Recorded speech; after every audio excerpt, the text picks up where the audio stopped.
नमस्कार, राधे राधे, हर हर महादेव। मैं आपका आचार्य देव आपके लिए सर्वप्रथम जय श्री राम।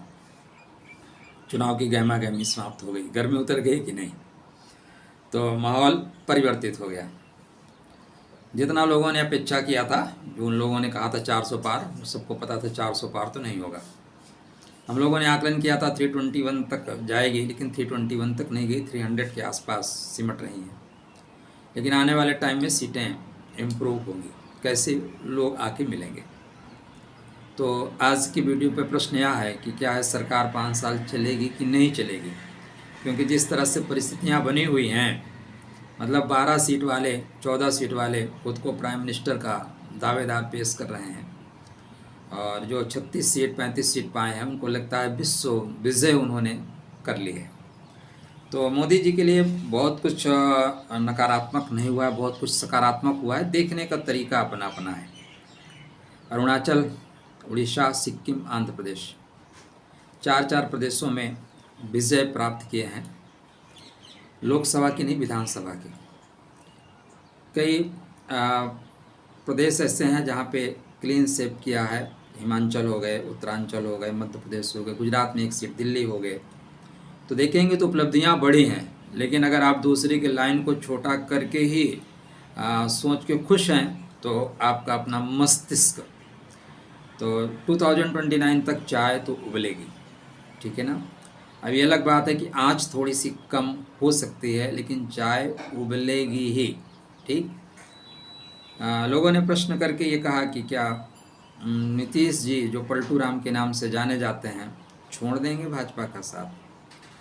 आंध्र प्रदेश के जो भविष्य के मुख्यमंत्री हैं चंद्रबाबू नायडू, वो क्या करेंगे।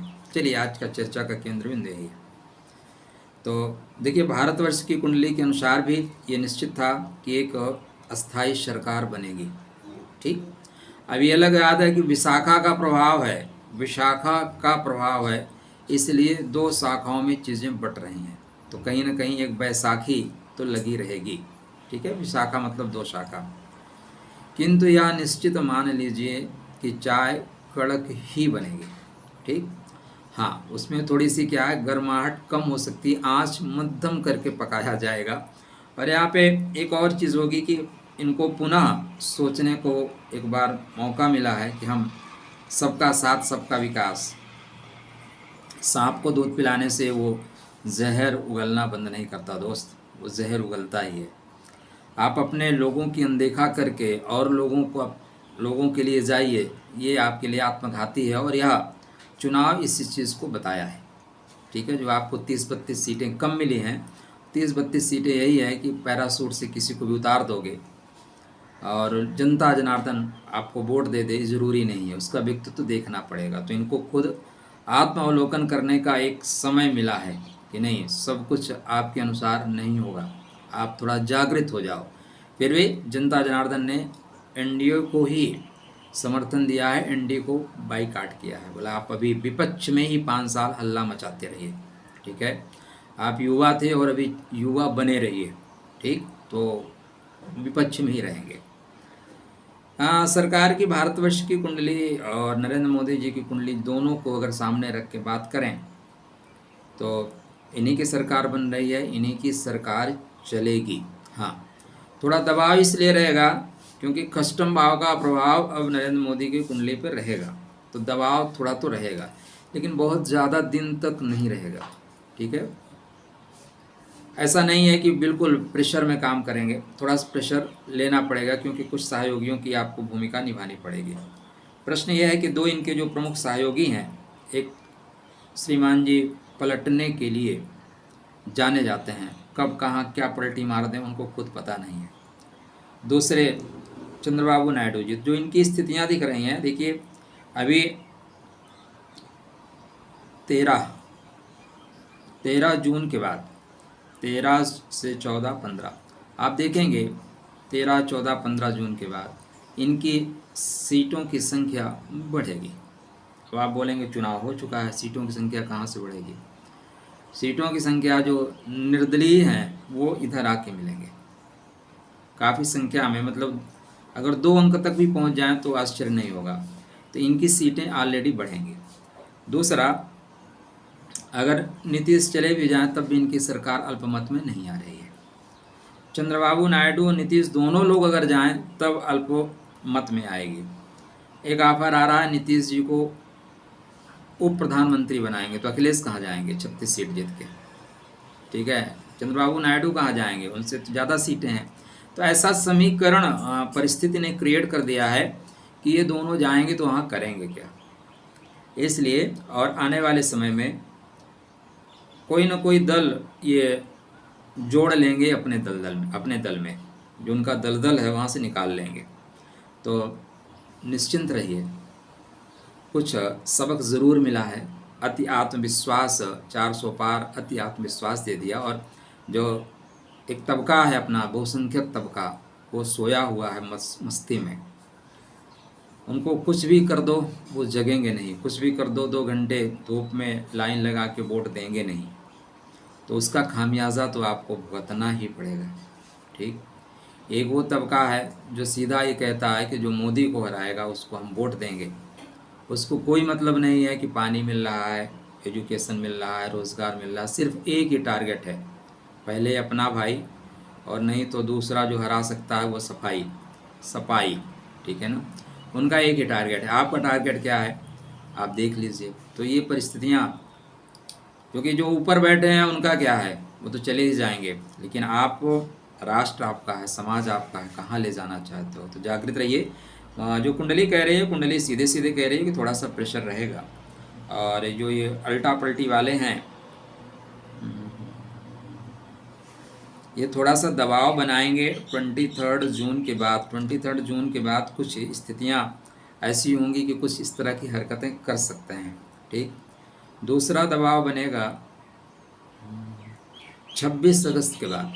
कब के बाद? 26 अगस्त के बाद दबाव बनेगा कि कुछ अल्टा पल्टी करेंगे। लेकिन अंततः ये निश्चित मान के चलिए, क्योंकि यहाँ इंडिविजुअल की कुंडली पे बात हो रही है और इंडिविजुअल के बारे में बात हो रही है। हम जब इंडिविजुअल की कुंडली से 543 लोगों की कुंडली पे बात करते हैं तो वो फेल होने की संभावनाएं हैं, वह एक संभावना है। लेकिन यहाँ पे इंडिविजुअल की कुंडली है, इसलिए आप निश्चित मान के चलो कि 5 साल यही सरकार चलने वाली है, कोई दिक्कत नहीं आ रही है। जो भी लोग इधर उधर भागने की कोशिश कर रहे हैं और लोग आ जाएंगे और वो भागना बंद ही कर देंगे, कहीं भाग नहीं रहे हैं। तो तीसरा टर्नआउट देखिए, आप व्यक्तिगत विरोधी हो सकते हैं मोदी जी के, लेकिन ये 1962 के बाद पहला ऐसा व्यक्ति है कि जो लगातार 3 बार सरकार बना रहे हैं। एक बार सरकार बनाने के बाद लोग उब जाते हैं।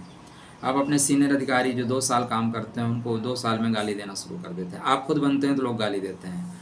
तो 10 साल करने के बाद भी अगर कोई पूर्ण बहुमत की ओर उनका दल, भाई 30-32 सीटें कम हो गई और ये 30-32 सीटें दबाव बनाएंगे। एक मुस्तहस्त से जो काम करते थे, जिसको जो चाहते थे वो कर लेते थे, उसमें परेशानी आएगी। लेकिन याद रखिएगा आने वाले समय में बीजेपी इस चीज़ों को प्लस कर रही है। हमने 321 का आंकड़ा दिया था और मुझे लगता है कि आने वाले टाइम में कहीं ना कहीं उसके क्लोज पहुंचेंगे। हो सकता है साल भर लग जाए, 1.5 साल लग जाए, लेकिन पुनः उसके आसपास पहुंचते हुए ये पार्टी या नरेंद्र मोदी जी की कुंडली जो बता रही दिखाई देगी।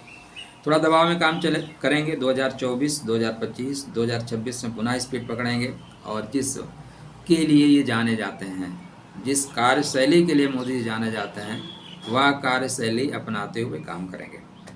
तो काफ़ी लोगों का ही मैसेज था कि आप इस पर कुछ वीडियो बनाइए, तो ये वीडियो है। हाँ, अभी क्षत्रपों का थोड़ा सा भाग्योदय हो रहा है, उसमें अखिलेश यादव जी की जो कुंडली है वो बेहतर है, ठीक है। 2024 15 जून के बाद उनकी जो दशा स्टार्ट हो रही है वो राजयोग कारक दशा है।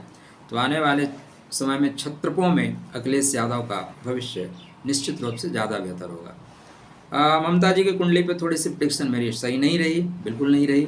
मैंने सोचा था कि मैंने जो अनुमान लगाया था 45 और 55 के आसपास, लेकिन वो नीचे आ गया है। लेकिन एक चीज़ आप याद रखिए, यह लोकसभा चुनाव है, लेकिन विधानसभा के चुनाव में वो डिफीट खाएंगी। 2025 में आ रहा है, उसको भी आप देख लीजिएगा।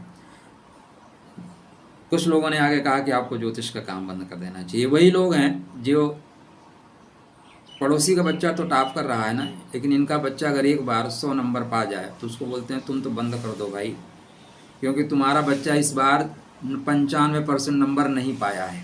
95% नहीं पाया है तुम्हारा, हमारा वाला 40% पा गया है। आप 100 सीट लेके उछल रहे हो, कितना परसेंट होता है? 20%।